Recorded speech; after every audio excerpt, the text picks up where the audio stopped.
बच्चों, इस चैप्टर में हम लोग पढ़ने वाले हैं इलेक्ट्रोस्टैटिक के बारे में। ठीक है, इलेक्ट्रोस्टैटिक का मतलब क्या होता है पहले आप लोग ये समझना शुरू करो। इलेक्ट्रोस्टैटिक्स क्लास 12 का ये आपका फर्स्ट चैप्टर है और फर्स्ट चैप्टर में हम लोग पढ़ने वाले हैं इलेक्ट्रोस्टैटिक चैप्टर को। अब इलेक्ट्रोस्टैटिक चैप्टर जो है यहाँ पर दो वर्ड से मिलकर ये चैप्टर बना हुआ है, इलेक्ट्रॉन एंड स्टैटिक। मतलब इलेक्ट्रॉन और किस सिचुएशन में स्टैटिक, या फिर बोल सकते हैं इसको रेस्ट की कंडीशन। मतलब जब भी चार्ज हमेशा रेस्ट की कंडीशन में होगा उस सिचुएशन में हम लोग यहाँ पर उसकी स्टडी करेंगे। जब भी चार्ज रेस्ट में होगा तो उसकी स्टडी इसी चैप्टर में की जाएगी, और जब चार्ज मोशन होगा उसके लिए आपने फर्दर कई सारे चैप्टर पढ़ेंगे, करंट, इलेक्ट्रिसिटी, एसी वगैरह, जो वो आगे के चैप्टर है वो आप उसकी स्टडी बाद में करोगे। ठीक है, अभी हम लोग जब चार्ज रेस्ट में होता है उस सिचुएशन की बात करते हैं। अब चार्ज क्या होता है, देखो यहाँ पर आपके पास ये एटम है, एटम के अंदर आप बात करते हो कि इसके न्यूक्लियस में प्रोटॉन और न्यूट्रॉन है, और इलेक्ट्रॉन चारों तरफ इसकी तरह इसके ऊपर क्लाउड की तरह रोटेट होते रहते हैं, इसके घूमते रहते हैं यहाँ पर। तो यहाँ पर ये जो इलेक्ट्रॉन होता है इसको आप बोलते हो नेगेटिव चार्ज, प्रोटॉन जो होता है इसको बोलते हो पॉजिटिव चार्ज, और न्यूट्रॉन जो होते हैं इसके पास नो चार्ज होता है। ठीक है, तो चार्ज क्या है, चार्ज है, इसको डिफाइन कैसे करेंगे, charge is intrinsic property of matter, या फिर कह सकते हैं किसी मैटर की प्रॉपर्टी है। ठीक है, इसके वजह से ये इलेक्ट्रिकल बिहेवियर या मैग्नेटिक बिहेवियर अपना शो कर सकता है। देखो बात कर रहे हैं हम लोग चार्ज की, चार्ज के बारे में हम लोगों ने पढ़ा। चार्ज दो तरीके के हो सकते हैं, कैसे कैसे हो सकते हैं, पॉजिटिव और नेगेटिव। पॉजिटिव चार्ज हो सकता है या नेगेटिव चार्ज हो सकता है। नेगेटिव चार्ज कौन देगा आपको, इलेक्ट्रॉन देगा। पॉजिटिव चार्ज कौन देगा आपको, प्रोटॉन देगा। आ रही बात समझ में। तो जब भी हम लोग चार्ज की बात करते हैं तो बेटा एक चीज बताओ, जब भी यहाँ पर हमारे पास कोई ये सरफेस है, अगर इसके ऊपर आपने पॉजिटिव चार्ज को डिस्ट्रीब्यूट कर दिया, और यहाँ पर कोई सरफेस है इसके ऊपर आपने नेगेटिव चार्ज को डिस्ट्रीब्यूट कर दिया, तो इसका मीनिंग क्या होता है। देखो पॉजिटिव चार्ज को डिस्ट्रीब्यूट करने का मीनिंग होता है कि यहाँ पर इसके ऊपर, देखो एक चीज समझो पहले, तो प्रोटॉन जो है इसके न्यूक्लियस में प्रेजेंट होता है, तो क्या आप प्रोटॉन को बाहर निकाल के घुमा सकते हो? क्या जब भी चार्ज का ट्रांसफर होता है क्या प्रोटॉन अपने चार्ज को शेयर करेगा? नहीं। यहाँ पर पार्टिसिपेट कौन करता है, इलेक्ट्रॉन। इलेक्ट्रॉन के वजह से ही चार्ज का फॉर्मेशन होता है। ठीक है, मतलब यहाँ पर चार्ज क्रिएट कौन करता है, इलेक्ट्रॉन का आना या जाना। अगर यहाँ पर पॉजिटिव चार्ज है, मतलब देखो ऐसे समझो, ये कोई ऑब्जेक्ट है, जस्ट एन एग्जांपल के लिए यहाँ पर प्रोटॉन और 100 इलेक्ट्रॉन आपके पास प्रेजेंट है। अगर इस सिचुएशन में से आपने 4 इलेक्ट्रॉन को निकाल लिया तो आपके पास कितने प्रोटॉन बचे, 100 प्रोटॉन, और इलेक्ट्रॉन कितने बचे, 96। तो यहाँ पर कितने एक्सेस ऑफ प्रोटॉन है, 4 एक्सेस ऑफ प्रोटॉन है। तो ट्रांसफर किसका हुआ, निकले कौन, इलेक्ट्रॉन। तो इलेक्ट्रॉन की कमी के वजह से पॉजिटिव चार्ज आया यहाँ पर। आगे बात समझ में। अब इसी के ऊपर आपने अगर 100 प्रोटॉन है आपके पास, और यहाँ पर इसको बढ़ा के आपने 104 इलेक्ट्रॉन कर दिए, तो एक्सेस अमाउंट ऑफ इलेक्ट्रॉन यहाँ पर आ गए। मतलब इलेक्ट्रॉन की कमी होगी तो पॉजिटिव चार्ज, इलेक्ट्रॉन की एक्सेसिबिलिटी होगी तो यहाँ पर नेगेटिव चार्ज आएगा। तो ज्यादा चार्ज, मतलब ज्यादा चार्ज होगा तो यहाँ पर नेगेटिव चार्ज हो जाएगा, और इलेक्ट्रॉन कम हो जाएंगे तो कितना हो जाएगा, पॉजिटिव चार्ज हो जाएगा। मतलब चार्ज के लिए कौन रेस्पॉन्सिबल है, यहाँ पर इलेक्ट्रॉन रेस्पॉन्सिबल है, प्रोटॉन इसमें कोई पार्टिसिपेट नहीं करता है। इसीलिए हम लोग यहाँ पर चार्ज का फ्लो जो है वो कंसिडर करते हैं हमेशा इलेक्ट्रॉन के फ्लो की वजह से। ठीक है, अब देखो आगे की स्टडी करते हैं।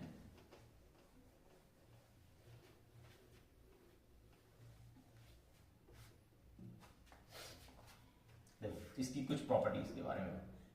चार्ज जो है आपका स्केलर क्वांटिटी है।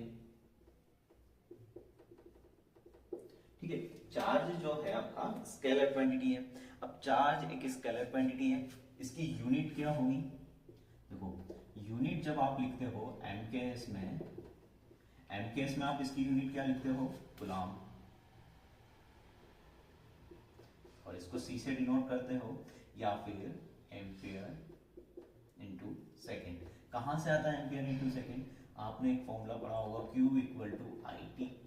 ठीक है, Q equal to I T मतलब आई का मतलब एम्पियर, टी का मतलब सेकेंड। तो यहाँ से ये आपका एक फॉर्मूला आ गया, सॉरी यूनिट आ गई। इसके बाद सीजीएस यूनिट क्या होगी इसकी,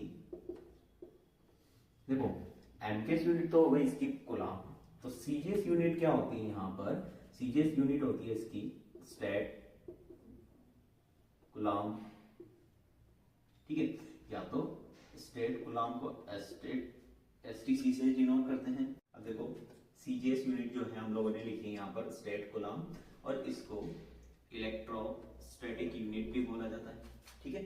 दूसरी यूनिट होती है इसकी EMU, electro magnetic unit, electromagnetic unit, या फिर इसको यहाँ पर बोला जाता है एब्सोल्यूट कूलाम, ठीक है। एब्सोल्यूट कूलाम से भी इसको डिनोट किया जाता है, स्टेट कूलाम को एसटीसी से डिनोट किया जाता है। अब देखो बच्चों, जब भी आप न्यूमेरिकल करोगे आपको सबसे ज्यादा या तो कूलाम या स्टेट कूलाम को काम लेना पड़ेगा, ठीक है। तो आइए इसका कन्वर्जन सीख लेते हैं। तो कन्वर्जन में आपको कैसे सीखना है, यहाँ पर 1 कूलाम जो होता है वो 3 × 10⁹ स्टेट कूलाम के बराबर होता है।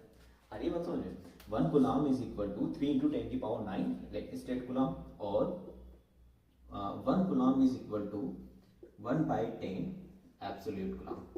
अब ये बताओ कौन सी यूनिट बड़ी है इसमें, देखो 10 कूलाम मिलके 1 एब्सोल्यूट कूलाम को बना रहा है, ठीक है, और 1 कूलाम जो है 3 × 10⁹ स्टेट कूलाम से मिलके बना हुआ है। इसका मतलब सबसे बड़ी यूनिट कौन सी है, एब्सोल्यूट कूलाम, ठीक है। उसके बाद कूलाम, उसके बाद स्टेट कूलाम। आ रही बात समझ में। अब इसके अलावा एक और यूनिट के बारे में हम लोग पढ़ते हैं, फेराडे, ठीक है। 1 faraday is equal to 96,500 coulomb, ठीक है। तो ये जो 96,500 कूलाम है, ये जो यूनिट है 1 फेराडे की, ठीक है। 1 फेराडे का मतलब क्या होता है, इतने कूलाम चार्ज जो है इसमें पार्टिसिपेट कर रहे हैं, ठीक है। आपने जो इलेक्ट्रोस्टैटिक में वो पढ़ा होगा आपने, एक जहां पर 2 रोड लगाते हैं केमिस्ट्री में, एक साइड से कुछ मास कन्वर्जन होकर दूसरी रोड पे जा रहा है, तो मान लो वहां से 1 ग्राम मास का कन्वर्जन हो रहा है, 1 ग्राम मास एक साइड से दूसरी रोड के ऊपर शिफ्ट हो रहा है, तो वहां पर कितने कूलाम चार्ज का ट्रांसफर होता है, 96,500। इसी को 1 फेराडे की यूनिट बोला गया है, ठीक है। तो ये ना तो एमके से ना सीजीए से, इसीलिए इसको स्पेशल यूनिट का नाम दिया गया है, ठीक है। स्पेशल यूनिट इसको बोला गया। आ रही है बात समझ में। अब देखो इसके अलावा यहाँ पर और हम लोग बात कर देते हैं इसकी डायमेंशन की। तो डायमेंशन क्या होगा इसका, 80, ठीक है। डायमेंशन क्या होगा 80, और या फिर अगर आपको कई बार इसकी डायमेंशन क्यू में भी दी जाए तो 80 हट जाएगा और क्यू आ जाएगा वहां पर डायमेंशन में, ठीक है। आगे बात समझ में। तो M0 L0 T1 A1 ये इसकी डायमेंशन हो जाएगी। अब देखो यहाँ पर चार्ज का एक फॉर्मूला हम लोगों ने पढ़ा हुआ है, Q = IT, ठीक है। Q = IT, ये फॉर्मूला कब एप्लीकेबल होगा, जब करंट जो होगा आपका कांस्टेंट होगा। जब करंट आपका कांस्टेंट होगा तो Q = IT वाला फॉर्मूला यूज करोगे, और अगर यहाँ पर इसका इंटीग्रेशन कर दोगे IDT, कब, जब current is not equal to constant, मतलब करंट यहाँ पर क्या होगा, वेरिएबल होगा इस सिचुएशन में। और जब भी करंट वेरिएबल होगा तो इस सिचुएशन में आप यहाँ पर उसका इंटीग्रेशन करके सॉल्व करोगे, ठीक है। आ रही बात समझ में। तो देखो कुछ एग्जांपल कर लेते हैं यहाँ पर। मान लो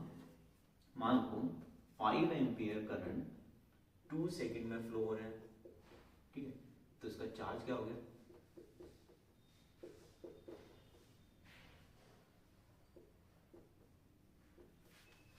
10 कूलम। 5 × 2 = 10 कूलम। सिंपल है, आप लोगों को सबको समझ में आ रहा होगा ये चीज। दूसरा एग्जांपल देखते हैं। मान लो जो आपको करंट की वैल्यू दी हुई है वो दिया हुआ है आपको 3t + 5, ठीक है। 3t + 5। अब इसको कैसे करोगे, देखो यहाँ पर चार्ज की वैल्यू, करंट की वैल्यू जो है टाइम के साथ वेरी कर रही है, और जब भी करंट की वैल्यू टाइम के साथ वेरी करेगी आपको क्या कर देना है, इसका इंटीग्रेशन कर देना है। कैसे करोगे, Q = IDT, क्या करोगे 3t + 5 का इंटीग्रेशन कितना हो जाएगा, मान लो आपको 10 सेकंड में इसको पता करना है, ठीक है।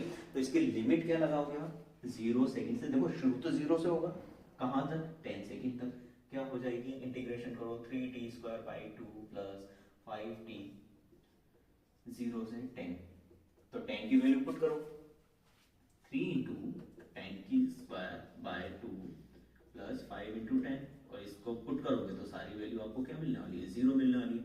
तो यहाँ पर आंसर कितना आ जाएगा इसका, 100, 300, 150 प्लस 50 कितना, 200 कूलम।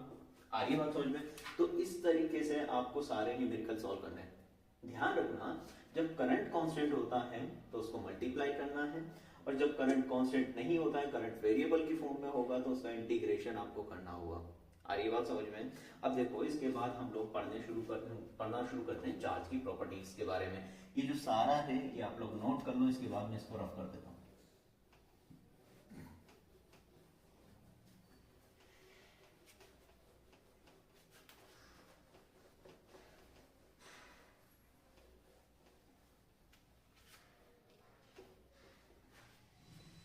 देखो, चार्ज की फर्स्ट प्रॉपर्टी हम लोग पढ़ना शुरू करते हैं, charge is transferable.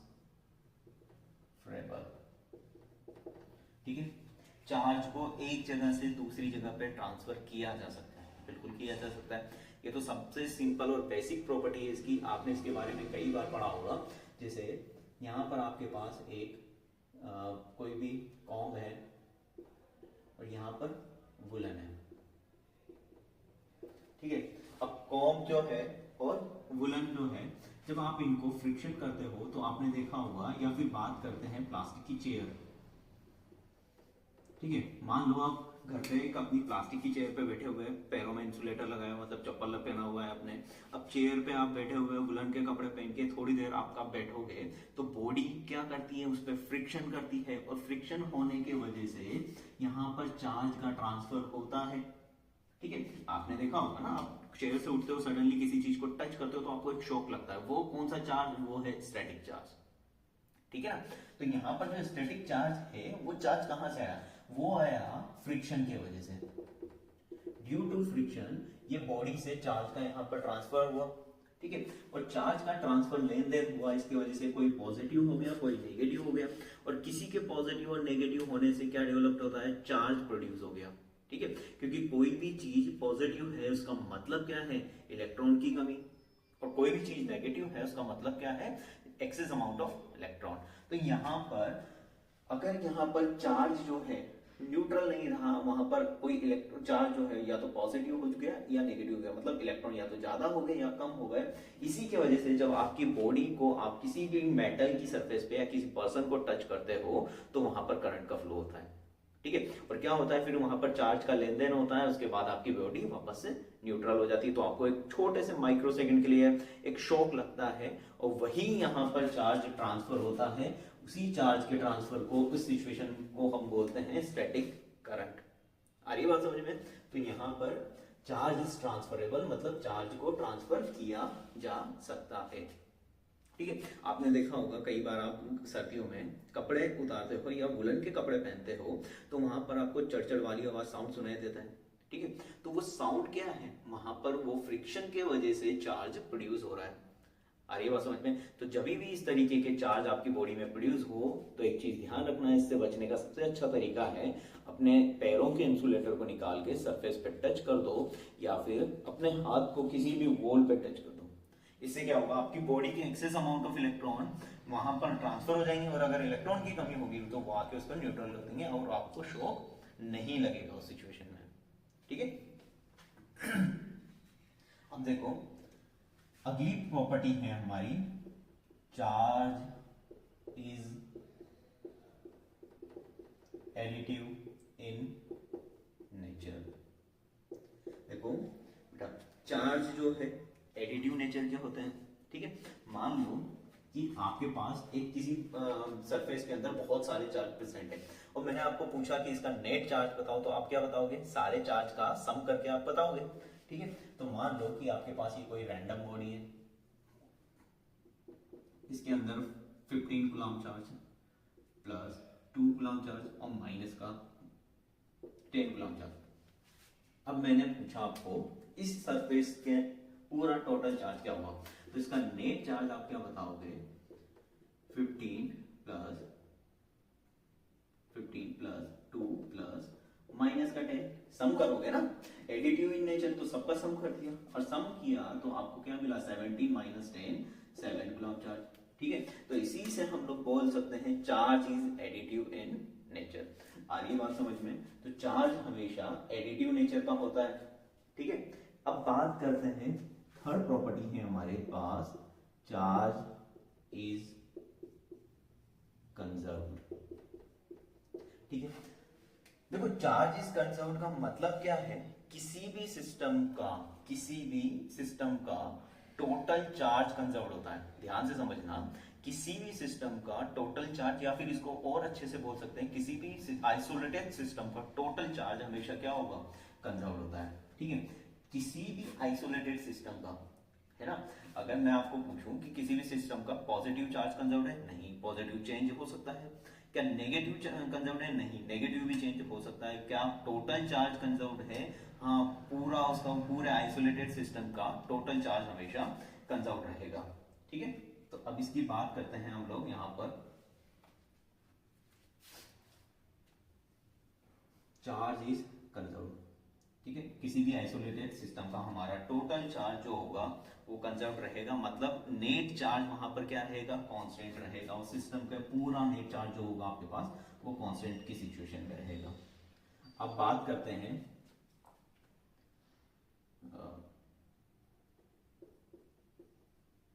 Charge can not exist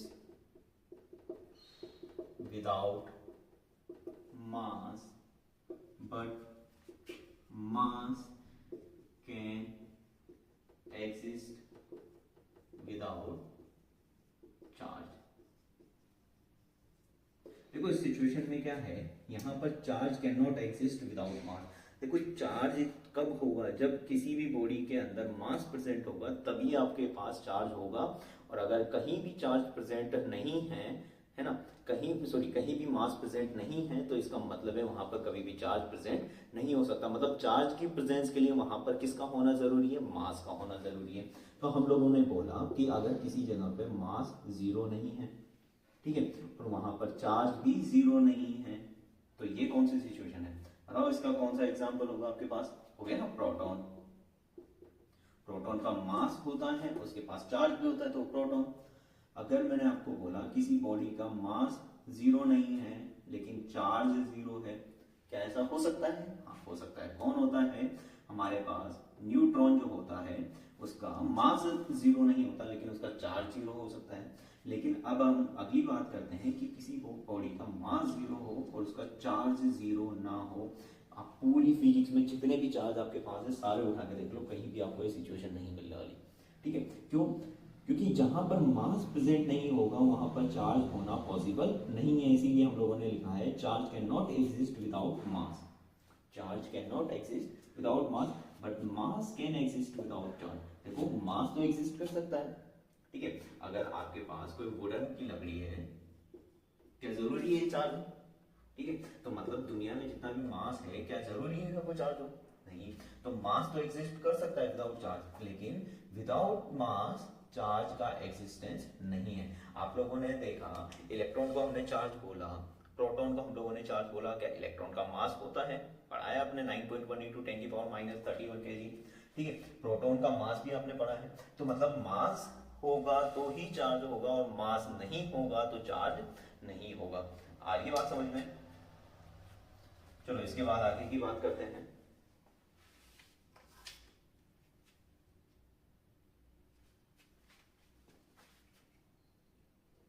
ये सारा आप नोट कर लो, इसके बाद कुछ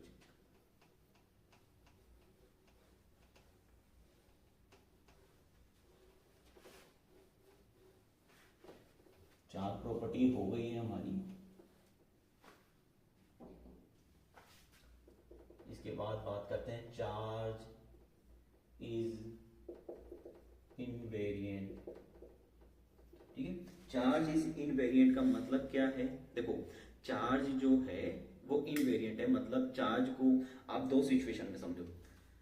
अगर किसी भी चार्ज को अगर आपने रेस्ट की कंडीशन में पढ़ा तो भी उसका चार्ज कितना बताओगे आप? किसी भी इलेक्ट्रॉन को रेस्ट में रखोगे तो कितना चार्ज बताते हो उसका? 1.6 इंटू 10⁻⁻⁹।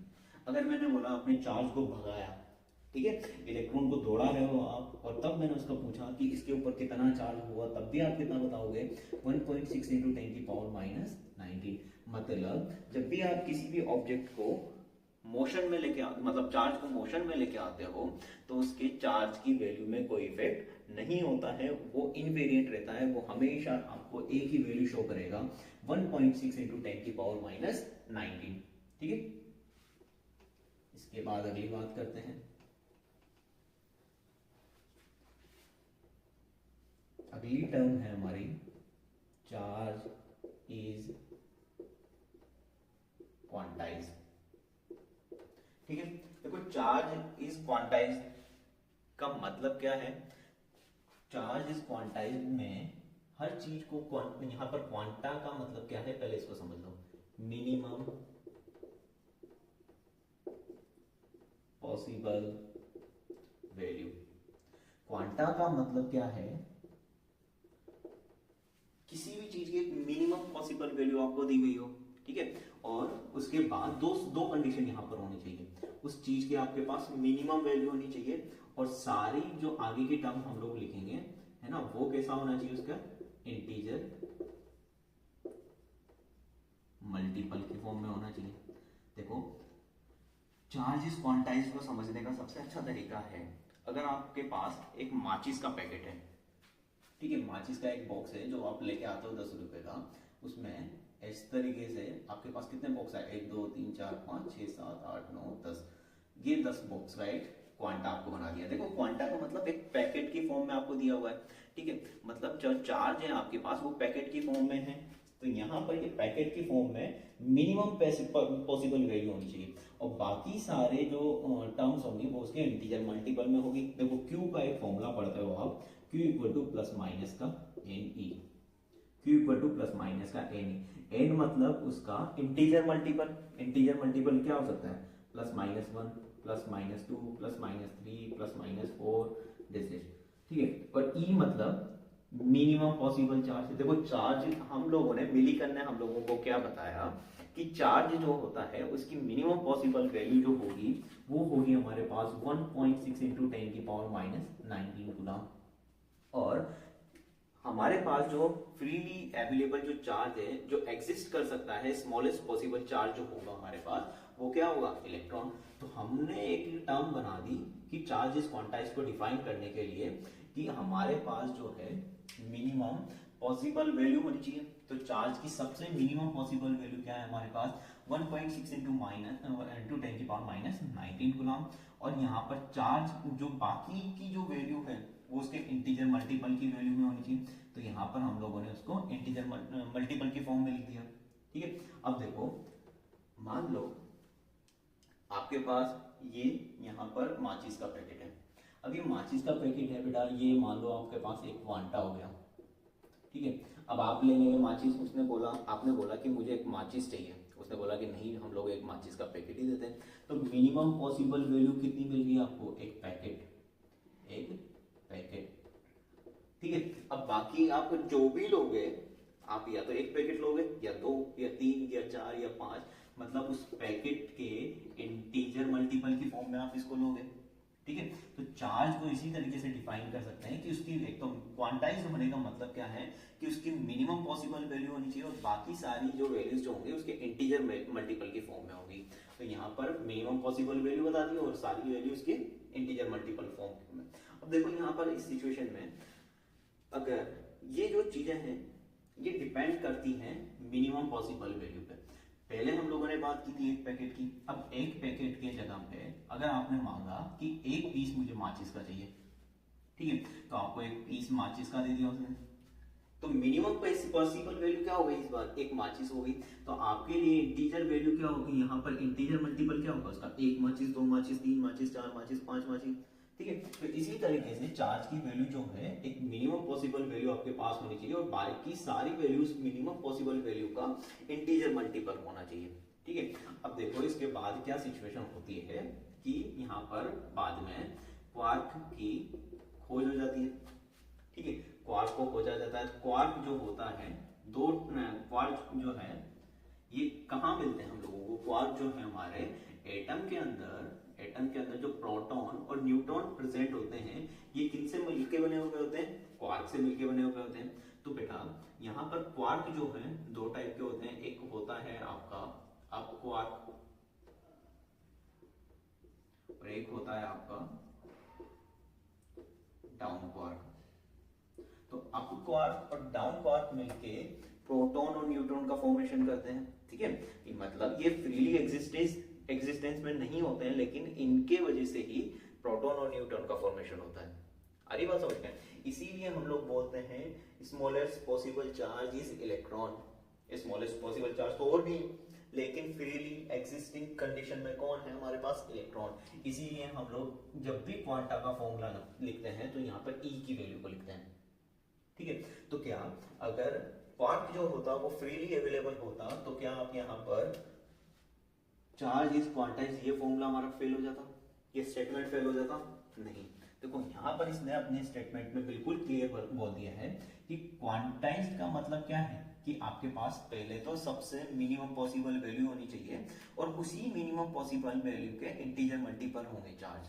ठीक है, तो देखो अगर मिनिमम पॉसिबल वैल्यू यहाँ पर हमारे पास क्या थी? इलेक्ट्रॉन, तो उसी के इंटीजर मल्टीपल की बात करते थे। अगर क्वार्क जो है फ्रीली एग्जिस्टेंस आपके पास मिलेंगे तो मिनिमम पॉसिबल वैल्यू क्या हो जाएगी आपके पास? e/3। तो आप e/3 का इंटीजर मल्टीपल कर दोगे। तो ये जो एग्जांपल बता रहा था मैं, ये इसी चीज का एग्जांपल है। ठीक है, अब देखो क्वार्क जो है यहाँ पर मान लो 2 अप क्वार्क हो गए आपके पास, तो ये 2 अप क्वार्क और एक डाउन क्वार्क। बताओ क्या मिलके बना रहे हैं? 3 का एलसीएम लिया आपने, 4e माइनस e मतलब 3e/3, 3 से 3 किया, क्या आया? प्लस का e। तो ये क्या बना रहा है? प्रोटॉन बना रहा है वहां पर।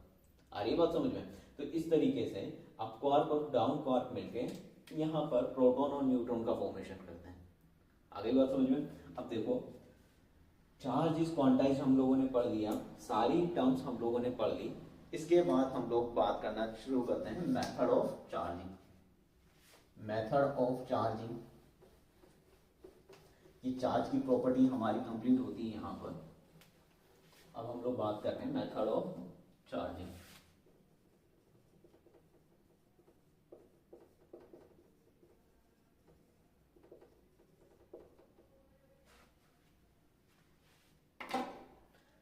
देखो चार्ज को कैसे कैसे प्रोड्यूस किया जाता है?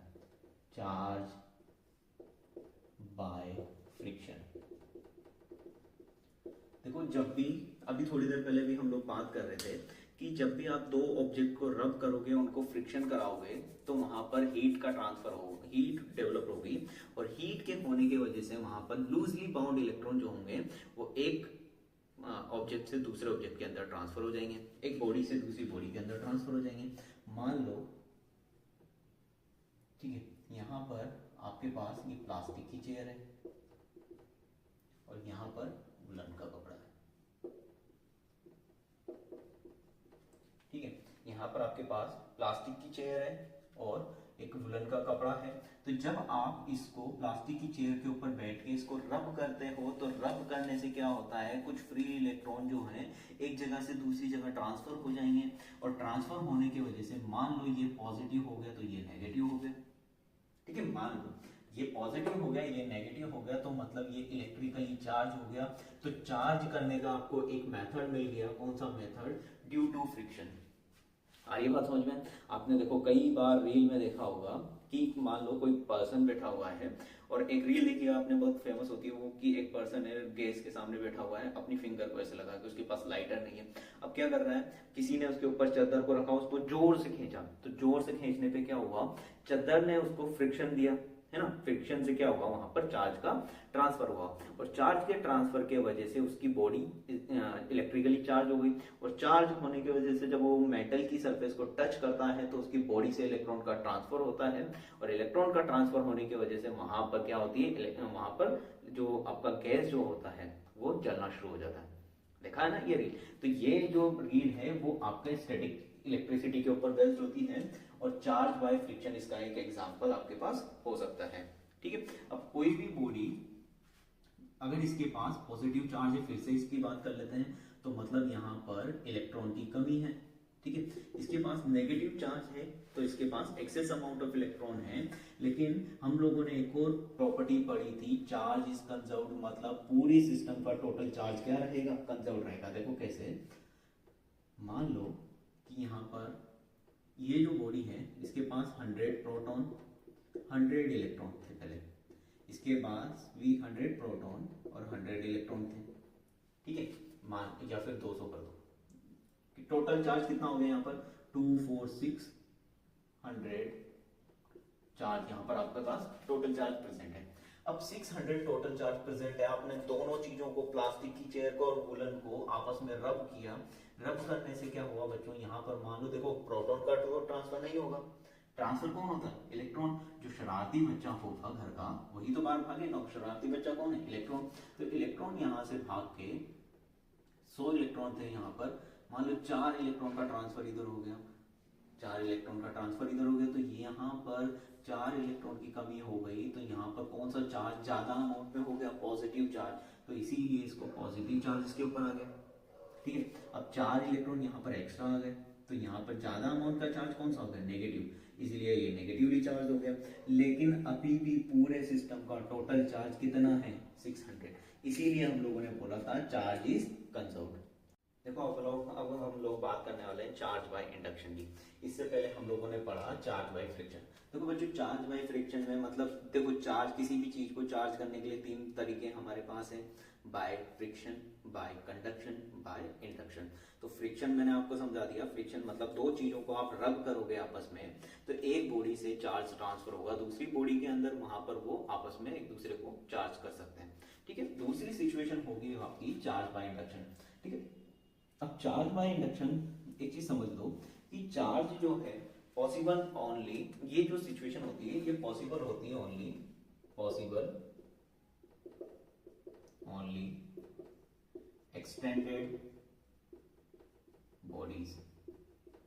ठीक है, पॉइंट चार्ज के लिए ये आप बात नहीं कर सकते, पॉइंट चार्ज के अंदर आप इंडक्शन नहीं कर सकते, लेकिन पॉइंट चार्ज आपको इंडक्शन प्रोवाइड कर सकता है। देखो कैसे, कि मान लो कि ये पॉइंट चार्ज है, ठीक है, ये पॉइंट चार्ज है, ये पॉइंट पॉजिटिव चार्ज है। अब इस पॉइंट पॉजिटिव चार्ज होने का मतलब क्या है, इसके अंदर कुछ इलेक्ट्रॉन भी तो होंगे ना। देखो हम लोगों ने यहाँ पर बात की थी, ये पॉजिटिव चार्ज है, इसका मतलब क्या है, इसके अंदर इलेक्ट्रॉन भी प्रेजेंट है।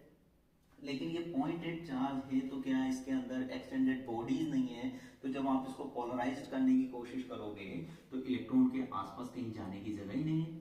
ठीक है, तो इसीलिए पॉइंट चार्ज में एक्सटेंडेड बॉडी नहीं होने की वजह से इसके पास इसकी इंडक्शन करने की प्रॉपर्टी नहीं होती है। लेकिन आपके पास जैसे कोई एक्सटेंडेड बॉडीज है, तो हमेशा जब भी आप इसको चार्ज करोगे तो यहाँ पर क्या होगा, एक्सटेंडेड बॉडीज में हमेशा चार्ज जो होता है आउटर सरफेस पे डिस्ट्रीब्यूटेड होता है, मान लो। ठीक है, मान लो कि एक्सटेंडेड बॉडी है आपके पास, इसके पास यहाँ पर चार्ज आउटर सरफेस पे प्रेजेंट है, हमेशा आउटर सरफेस पे होगा। क्यों होगा, क्योंकि to minimize the potential energy, charge हमेशा आउटर सरफेस पे होंगे, मिनिमम मैक्सिमम दूरी पे रहने की कोशिश करनी। देखो पॉजिटिव पॉजिटिव जो है आपस में एक दूसरे को रिपेल करेंगे, और रिपेल करेंगे तो भाग के कहाँ जाएंगे, सरफेस पे। और सरफेस पे जाएंगे, क्यों जाएंगे, क्योंकि अगर इनको आपने इनको पास में बांध के रखा तो इनकी पोटेंशियल एनर्जी बढ़ी हुई होगी, और पोटेंशियल एनर्जी को कम करके रखने के लिए ये हमेशा कहाँ पर डिस्ट्रीब्यूटेड रहते हैं, बाहर की तरफ, क्योंकि आप इनको बांध के रख नहीं सकते, तो हमेशा आप सरफेस के ऊपर ये डिस्ट्रीब्यूटेड रहेंगे, या फिर बोल सकते हैं मैक्सिमम डिस्टेंस के ऊपर। ठीक है, अब मान लो कि इनफाइनाइट पे ये कोई ए बॉडी है, ये इनफाइनाइट पे आपने किसी बी बॉडी को रखा हुआ है, इसको आपको चार्ज करना है। अभी इसके ऊपर न तो कोई पॉजिटिव चार्ज है न ही कोई नेगेटिव चार्ज है। ठीक है, अब इसको चार्ज करना है तो ये हमारा टारगेट हो गया, इसको चार्ज करना है। ठीक है, तो थोड़ा इसको सिस्टमेटिकली यहाँ पर लिख लेते हैं।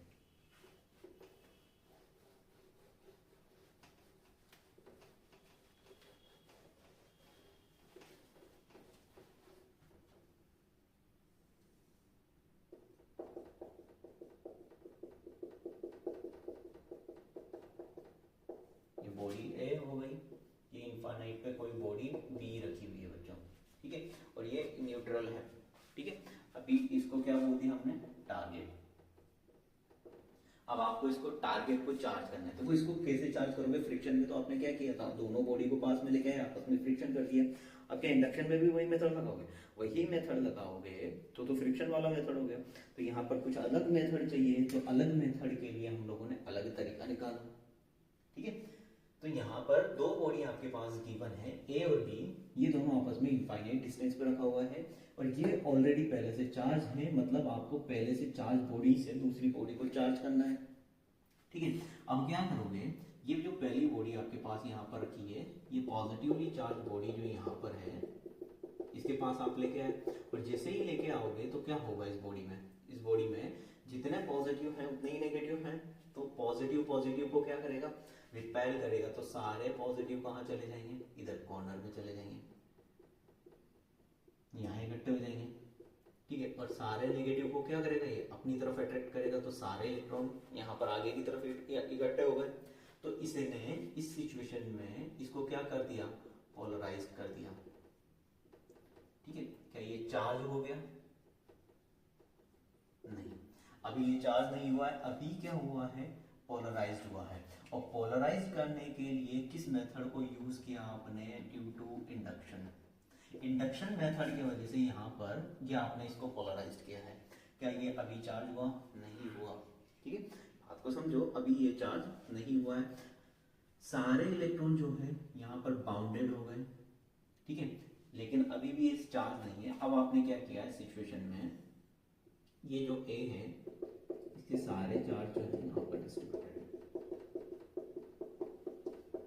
देखो इनको आपस में टच नहीं करना है, बी को और ए को आपस में टच नहीं करना है, अगर टच कर देंगे तो बात खराब हो जाएगी। टच नहीं करना है, दूर से इसको चार्ज करना है। ये ए यहाँ पर है, बी यहाँ पर था, बी पे पास जो कोई चार्ज नहीं है, बी को यहाँ तक लेके आया, तो इसकी बॉडी जो है सारे पॉजिटिव पीछे चले गए, नेगेटिव आगे की तरफ आ गए, पोलराइज हो गई, ठीक है। मतलब सारे इलेक्ट्रॉन आगे की तरफ बाउंड हो गए, सारे इलेक्ट्रॉन सारे पॉजिटिव जो है पीछे की तरफ बाउंड हो गए। अगर यहाँ पर और जगह होती और सरफेस होती तो ये और दूर भाग जाते। अरे बात समझ में। अब क्या किया आपने, ये बी बॉडी को यहाँ पर लेके आए, अब इसको आपने कर दिया ग्राउंडेड, ठीक है। अब ग्राउंड का मतलब एक चीज समझना कि हमारी अर्थ जो है बेसिकली, सिंपल सी एक लाइन याद रखना हमेशा, हमारी जो अर्थ है इनफाइनाइट अमाउंट ऑफ इलेक्ट्रॉन ले भी सकती है और दे भी सकती है। तो बच्चों यहाँ पर क्या है, पॉजिटिव, यहाँ पर क्या है आपके पास, पॉजिटिव। तो ये सारे पॉजिटिव को क्या करेगा, न्यूट्रल करने के लिए अर्थ अपने अंदर से क्या भेजेगा, इलेक्ट्रॉन, और इलेक्ट्रॉन भेज के सारे पॉजिटिव को क्या कर देगा, न्यूट्रल कर देगा, ठीक है। तो इस बॉडी पे ऊपर ओनली कौन सा चार्ज बचा, नेगेटिव चार्ज, या फिर बोल सकते हैं सारा पॉजिटिव चार्ज कहाँ चला गया, अर्थ में चला गया। जबकि पॉजिटिव चार्ज फ्लो नहीं होता है, कौन फ्लो होता है, इलेक्ट्रॉन फ्लो होता है, और इलेक्ट्रॉन के फ्लो के वजह से ये सारे पॉजिटिव को न्यूट्रल कर दिया। तो यहाँ पर इस बी बॉडी के ऊपर कौन सा चार्ज आपके पास बचा, ओनली यहाँ पर नेगेटिव चार्ज। तो बेटा यहाँ पर ये जो तार लगा के आपने इसमें करंट को फ्लो करवाया, इसी प्रोसेस को बोलते हैं हम लोग कंडक्शन। देखो जब टच करके आप चार्ज को फ्लो करवाओगे तो वो कंडक्शन, जब विदाउट टचिंग आप चार्ज को फ्लो करवाओगे तो उसको बोलते हैं इंडक्शन। तो ये जो मेथड है, मेथड तो इंडक्शन का है, मतलब आपने पोलराइजेशन जो किया है वो इंडक्शन के मेथड से किया है। लेकिन क्या इसे चार्ज हुआ, बॉडी बी बॉडी चार्ज नहीं हुई थी, क्या इस सिचुएशन में बी बॉडी चार्ज हो गई, हाँ बी बॉडी इस सिचुएशन में चार्ज हो गई है। क्यों, क्योंकि यहाँ पर कंडक्शन ने इसको मेथड को पूरा किया है, इंडक्शन ने इसको क्या किया है, यहाँ पर हेल्प किया है। आ रही है बात समझ में। अब क्या किया आपने, ये ए बॉडी से, ये ए बॉडी है आपके पास,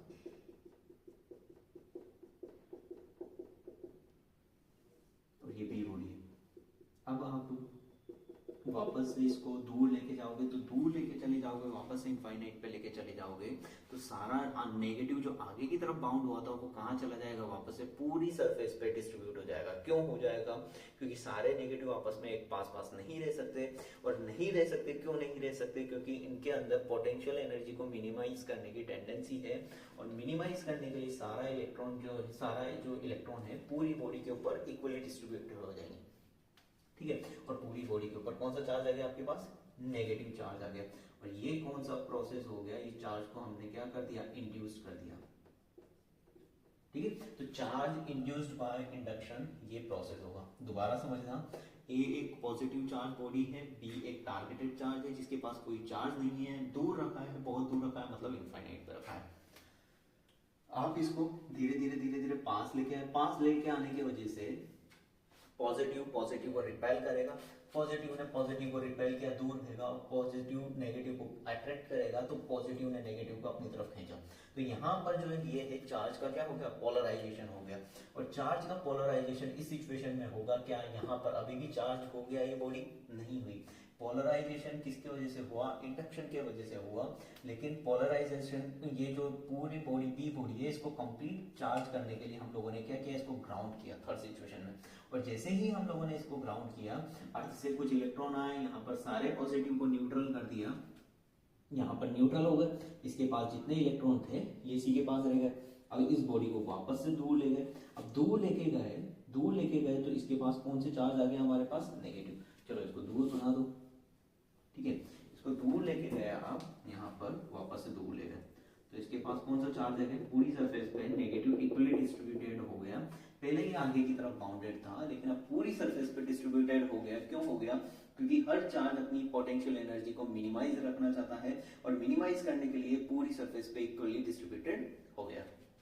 ठीक है, तो हमेशा एक चीज ध्यान रखना, देखो इंडक्शन के प्रोसेस में हमेशा टारगेटेड चार्ज पे कौन सा चार्ज आएगा, ऑपोजिट चार्ज आएगा। इंडक्शन के प्रोसेस में हमेशा टारगेटेड के ऊपर कौन सा चार्ज आएगा, नेगेटिव चार्ज आएगा, या फिर बोल सकते हैं जैसे इधर पॉजिटिव था इधर नेगेटिव, तो ऑपोजिट चार्ज आएगा। तो Q induced minus Q inducing 1/1 minus सब चलेगा। देखो ये मटेरियल के ऊपर भी डिपेंड करता है, ठीक है, कितना चार्ज का ट्रांसफर होगा मटेरियल के ऊपर डिपेंड करेगा, और हमेशा ऑपोजिट चार्ज का फ्लो होगा। ये नेगेटिव यहाँ पर ये दिखा रहा है आपको, और ये बात समझ में।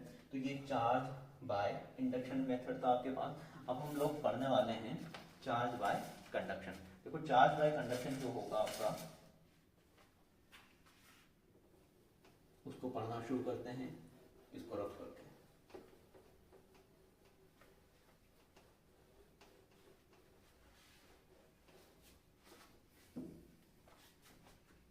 थर्ड प्रोसेस है चार्जिंग बाय कंडक्शन। ठीक है बच्चों, अब देखो कंडक्शन में मैंने आपको बोला था, इंडक्शन में तो विदाउट टचिंग चार्ज का फ्लो होता है, और कंडक्शन में चार्ज का फ्लो कैसे होगा, वहां पर किसी वायर को कनेक्ट करेंगे तभी चार्ज का फ्लो होगा। तो मान लो आपके पास एक कोई पॉजिटिव चार्ज का एक बॉल है यहाँ पर,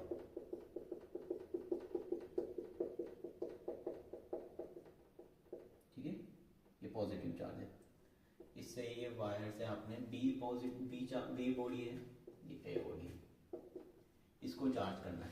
तो इसको चार्ज करने के लिए जब आप यहाँ से कनेक्शन को प्रोवाइड कर पाओगे तभी ये चार्ज उधर की तरफ शिफ्ट होगा, उधर की तरफ ट्रांसफर होगा। और यहाँ पर हमेशा जो चार्ज का फ्लो होगा वो कहाँ से कहाँ होगा बच्चों, हायर पोटेंशियल से लोअर पोटेंशियल की तरफ होगा। ठीक है, हायर पोटेंशियल से लोअर पोटेंशियल की तरफ होगा। तो यहाँ पर धीरे धीरे देखो, यहाँ पॉजिटिव है, यहाँ नेगेटिव है। अब पॉजिटिव नेगेटिव है तो धीरे धीरे देखो, एक बड़ी टंकी एक छोटी टंकी है, धीरे धीरे जब चार्ज का फ्लो होगा, पानी का फ्लो होगा, एक सिचुएशन ऐसी आएगी जब पानी का फ्लो बंद हो जाएगा। कब बंद हो जाएगा, जब दोनों के पोटेंशियल क्या हो जाएंगे, इक्वल हो जाएंगे। तो यहाँ पर जब दोनों के पोटेंशियल इक्वल हो जाएंगे तो इसका मतलब है V1 बराबर हो जाएगा आपका V2 के बराबर। और पोटेंशियल इलेक्ट्रोस्टैटिक में कैसे लिखते हो, KQ1/R1 is equal to KQ2/R2। इसका मतलब क्या है, इसका मतलब है Q1/Q2 is equal to R1/R2, यानी Q is directly proportional to R। ठीक है, रेडियस के ऊपर डिपेंड करेगा, मतलब जिसकी रेडियस ज्यादा होगी वहां पर चार्ज का ज्यादा फ्लो होगा, और जिसकी रेडियस कम होगी उधर चार्ज का फ्लो कम होगा। देखो सीधी सी बात है, बड़ी टंकी में ज्यादा पानी जाएगा, छोटी टंकी में कम पानी जाएगा। तो यहाँ पर मान लो इसके अंदर चार्ज जो है Q1 है, इसके अंदर चार्ज जो है Q2 है, तो Q नेट कितना हो गया आपके पास, Q1 plus Q2। Total charge कितना हो गया, Q1 प्लस Q2। और चार्ज जो होता है ये डायरेक्टली किसके प्रोपोर्शनल है, रेडियस के। ठीक है। Charge is directly proportional to radius. अब यहाँ पर इसका Q1 के ऊपर कितना चार्ज, इसका फॉर्मूला क्या बनेगा बच्चों, R1 upon R1 plus R2 into Q net. ठीक है, अगर आपको फर्स्ट बॉडी के पास कितना चार्ज प्रेजेंट है ये फाइंड आउट करना है तो उसका फॉर्मूला ये है, और दूसरी बॉडी के ऊपर कितना चार्ज है तो देखो यहाँ पर 1 है तो यहाँ R1, यहाँ 2 है तो यहाँ पर क्या लिखोगे R2 upon R1 plus R2 Q net. यहाँ पर टोटल चार्ज आप लिख दोगे तो ये आपका सेकेंड बॉडी का चार्ज आप निकाल पाओगे। अब देखो कैसे निकाल पाओगे, मान लो कि एक बॉडी है आपके पास, एक बॉडी है आपके पास, उसके पास यहाँ पर 12 कूलम चार्ज है और उसकी रेडियस जो है आपको गिवन है वो है 2r। ठीक है, और दूसरी बॉडी है उसकी रेडियस है आपके पास r, दूसरी बॉडी है उसकी रेडियस है आपके पास r। अब इसके पास कोई चार्ज नहीं है, कोई भी चार्ज नहीं है, तो बेटा नेट चार्ज कितना हो गया, क्यू नेट कितना हो गया आपके पास 12 कूलम। ठीक है, अब देखो Q1 से ये Q1 है आपका, ये Q2 है, Q1 से Q2 की तरफ चार्ज का फ्लो होगा, भरी हुई टंकी से खाली टंकी की तरफ पानी जाएगा, तो Q1 से Q2 की तरफ चार्ज का फ्लो होगा, तो Q1 की value after the potential equal हो जाएंगे। इक्वी पोटेंशियल की सिचुएशन में आपसे पूछा गया कि इसके पास कितना चार्ज रहेगा और इसके पास कितना चार्ज आ जाएगा, तो देखो यहाँ पर लिखना हमने R1 plus R2 Q net कितना हो जाएगा बच्चों, R1 देखो कितना है आपके पास 2r upon r plus 2r, और क्यू नेट कितना है आपके पास 12 कूलम, तो कितना 2r upon 3r into 12, r से r कैंसिल, 3 से ये गया 4 टाइम मतलब 8 कूलम चार्ज। तो Q1 के पास पहले था आपके पास 12 कूलम चार्ज, और अब यहाँ पर चार्ज का ट्रांसफर हो गया, देखो 4 कूलम चार्ज का ट्रांसफर इधर हो गया, तो यहाँ पर बच्चों कितना कूलम चार्ज बचा 8 कूलम चार्ज, तो 4 कूलम उधर चला गया होगा। देखते हैं Q2 पे कितना चार्ज है, यही फॉर्मूला हमारा R2 upon R1 plus R2 Q net. तो देखो R2 कितना है R upon R plus 2r plus R into Q net कितना है बच्चों 12, तो यहाँ पर R अपॉन 3r, R से R कैंसिल इंटू 12, कितनी बार 4, तो यहाँ पर Q2 की वैल्यू कितनी आ गई आपके पास 4 कूलम। देखो Q1 के पास पहले 12 कूलम चार्ज था, इसके पास 0 कूलम चार्ज था। जब ये बॉडी है, ये बॉडी है, ये बॉडी भी, दोनों को आपस में कनेक्ट किया आपने। कनेक्ट करने का मतलब यहाँ पर चार्ज का फ्लो हो रहा है, एक बॉडी को चार्ज कर रहे हो, चार्ज करने का मेथड क्या है आपके पास चार्जिंग बाय कंडक्शन, मतलब कोई वायर आपने यहाँ पर लगाया, जबकि इंडक्शन में हम लोग विदाउट टचिंग चार्ज को फ्लो करवाते थे, यहाँ पर टच करके चार्ज को फ्लो करवाते हैं, और फ्रिक्शन में रब करके चार्ज का फ्लो करवाते हैं। ठीक है, तो तीनों मेथड आपको समझ में आ गए होंगे। यहाँ पर चार्जिंग बाय कंडक्शन में चार्ज का फ्लो हम लोगों ने इस तरीके से करवाया, तो यहाँ पर इसके पास पहले 12 था, अब आ गए 8 कूलम चार्ज रह गया, मतलब 4 कूलम चार्ज इधर फ्लो हो गया, और इनको कैलकुलेट करने के लिए हमारे पास ये दो फॉर्मूले हैं।